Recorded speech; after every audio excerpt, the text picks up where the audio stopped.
नुसतं वाचून, इतिहास नुसतं सांगून आणि इतिहास नुसतं ऐकून काही होणार नाही. इतिहास घडवण्यासाठी प्रत्येकानं प्रयत्नशील राहायला पाहिजे.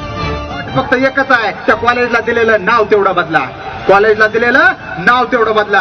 अण्णाची तळपाय जाग मस्तकाला गेले आणि अण्णाने ठणकावून सांगितलं, अरे वेळ पडली तर जन्मदात्या बापाचं नाव बदलेल, पण कॉलेजला दिलेलं छत्रपती शिवाजी महाराजांचं नाव मी कधीच बदलणार नाही, मी कधीच बदलणार नाही. मी माझ्या परीनं त्या शिवाजी या 3 अक्षरांचं वर्णन असं करतो की शिवाजी हे नाव नसून ते शिवाजी हा जगण्याचा अंगार आहे. कारण शिवाजी या शब्दांचा अर्थ जर नीट पाहिला तर शिवाजी मधला शी हा शिकण्याचा आहे, वा हा वाचण्याचा आहे आणि ज हा जगण्याचा आहे. आणि शिकायचं, वाचायचं आणि जगायचं म्हणजे शिवाजी. ज्या काही हिंदवी स्वराज्याच्या स्वप्नासाठी हजारो मावळ्यांनी स्वतःच्या रक्ताची रंगपंचमी खेळली आणि शेकडो किल्लेदारांनी स्वतःच्या रक्ताचा अभिषेक चढवला गडकोट किल्ल्यावर.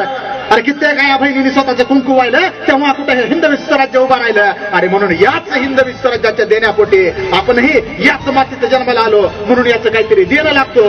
म्हणून या विशाल गरजनं या समोर बसलेल्या गर्दीमध्ये ते शिवचार फेरण्यासाठी मी माझं आयुष्य वाळून फेकलंय, याचा मला प्रचंड अभिमान आहे.